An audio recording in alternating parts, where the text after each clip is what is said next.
Assalamu alaikum. Walaikum assalam wa rahmatullahi. Brother, as we all know, that Quran is for guidance, the do's and the don'ts, the instruction manual is. Still, most of the sects, most of the leaders, they say, if I don't read it with understanding, the meaning may differ. You may not be able to read between the lines.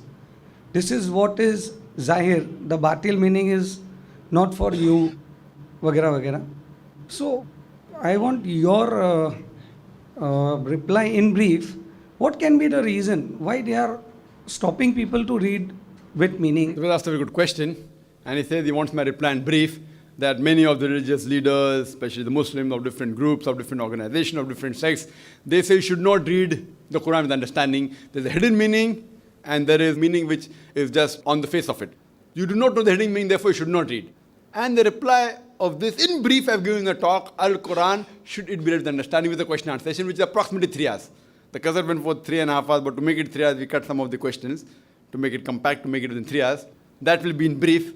I'll try to give a highlight of the brief, or the brief of the brief, that Allah says in the Quran, in no less than 4 different places. In the same surah, in Surah Qamar, chapter number 54, verse number 17, verse number 22, verse number 32, and verse number 40, Allah says that وَلَقَدْ يَسَّرْنَا الْقُرْآنَ لِلذِّكْرِ فَهَلْ مِن مُدَّكِرٍ. That we have made the Quran easy for you to understand, then which of you shall not receive admonition?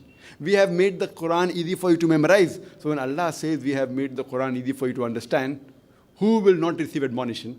So do we have to believe these so-called alims, or so-called leaders, or so-called great people? Allah the creator, the author of the Quran says, my Quran is easy for you to understand. Why don't you receive guidance from it?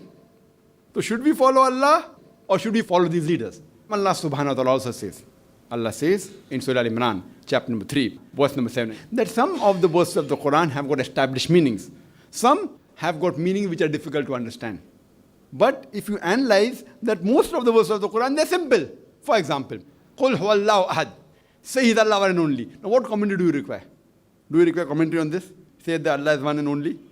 What do you require? You may give additional information, but do you mean to say that what the Quran means is Allah is not one, Allah is two? Does it mean that? Does it mean Allah is 1.5? See, certain verses, Qul huwallahu ahad. Say there's Allah one and only. What do you require? Yes, you may know your own background when it was revealed. That's all different. But will the meaning change? No. Knowing the background is good. You can know the background, but by knowing the background, the meaning will not change. You may come to know when it was revealed, why it was revealed. That's all additional information. But the basic message will not change. So most of the verses of the Quran, they have got established meanings. There are certain verses of the Quran which have got unestablished meaning. Now these verses of the Quran which have got unestablished meaning, their meaning in detail is given somewhere else in the Quran or in the Sahih Hadith. So certain verses of the Quran which may require more explanation, you have to go for cross-reference. The best reference of the Quran is the Quran itself. If you go to other verses, you get the detailed answer. Or you may have to go to Sahih Hadith. Or you may have to go to expert, as Allah says in the Quran. In Surah Nahl, chapter number 16, verse number 43. And Surah Anbiya, chapter number 21, verse number 7, Allah says, فَاسْأَلُوا أَهْلَ الذِّكْرِ إِن كُنتُمْ لَا تَعْلَمُونَ. If you don't know, or if you have doubt, ask a person who is knowledgeable. So when you have certain things which are doubtful in the Quran, then you may go and ask an expert. But things like Qul huwallahu ahad, Allah one only, you don't have to go to an expert.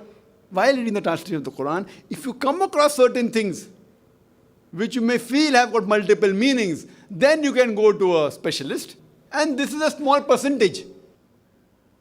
But there are people who give various arguments that why you should not read the Quran with understanding. And they give argument. I'll just give a couple of the things I quoted in my talk. The rest you can see in my video cassette. There are people who give the example, if you have a kacha license, a temporary license, and if you have an accident, the police will give you less punishment. If you have a permanent license, if you have a pakka license, and then if you have an accident, the police will give you double punishment. Therefore, if you read the Quran, and then if you sin, then gone. Allah will give you big punishment. Don't read the Quran, then if you do sin, then less punishment. Very good logic. And I have an argument of agreeing. The way I debate is like, there's a thing in martial arts, which I always tell, that if opponent is very big, if he tries to punch you, etc., use his power to throw him over. Whether it be judo, whether it be aikido, we use his power to throw him over. So you go in his direction, in the same direction. If he comes to punch, I sidestep and I throw him over. If he catches my collar and pushes me, I take a step back and I get him down on the ground. So this is using his force, agreeing For example, someone says 2 plus 2 is equal to 5. Okay, fine. Take 2 rupees, take 2 rupees, give me 5 rupees. Take 2,000, take 2,000, give me 5,000. Take 2 lakh, take 2 lakh, give me 5 lakh. So what I say, if I agree with you for sake of argument, that if you have a kacha license, temporary license, and if you bang up a car, then maybe the police will fine you 1,000 rupees. If you have a pakka license, a permanent license, and if you bang up the car, the police will fine you 2,000 rupees. But I tell the chances in a span of 5 years that if you have a pakka license, you'll bang up the car is once. So at the end of 5 years, you pay 2,000 rupees. But if you have a kacha license, you don't know how to drive the car. You don't know how to drive the car. And with the temporary license, you keep on driving, the chance you bang up the car is 50 times. So end of 5 years, you end up paying 50,000 fine. So is it preferable 50,000 fine or 2,000 fine? So you have to sometimes agree with them and prove them logically they're wrong. And various examples. And I've given one more incident. That first time when automobiles came in India, no one knew how to drive. So the company, along with the car, they even supplied the driver. No one knew how to drive. So along with the car, they supplied the driver. So one Nawab of Hyderabad, he buys a car. So along with the car, the company gave him a driver. So one day in the morning, he tells the driver that today morning I want to take my wife Begum Saiba for shopping. Keep the car ready. So he says, Nawab Saib, the car is out of order. He says, I want the car in order immediately. So driver tells him to put the car back in working condition. I require 10 kgs of honey, 30 liters of milk, 20 kg of ghee, pure ghee, asal ghee, and 40 kgs of rice. That also basmati rice. So Nawab Sahib gives him 10 kg of honey, 20 kg of ghee, 30 liters of milk, and 40 kgs of pure basmati rice. He takes it and gives it to his wife, and within a few minutes the car is in working condition. I am asking a question. Today if your driver, if he tells you he requires 10 kg of honey, 20 kg of ghee, 30 liters of milk, and 40 kg of basmati rice, will you give it to him? What will you do? What will you do? You'll kick him out of the job. You may not be a mechanic. You may not be a mechanic. You may not know how to repair a car. But you have the basic knowledge the car runs on petrol, on diesel, on gas. It doesn't run on ghee, basmati rice, on honey.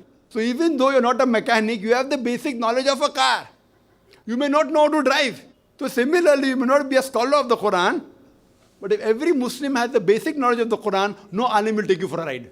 All these so-called leaders, they will not take you for a ride. So at least have the basic knowledge of the Quran. So if you have the basic knowledge, read the Quran with understanding. Allah says that the Quran has been sent to you. It is easy for you to understand. So why aren't we reading? You read in the language you understand the best. And for more details, refer to my video cassette, Al-Quran should be with understanding. Hope that answers the question.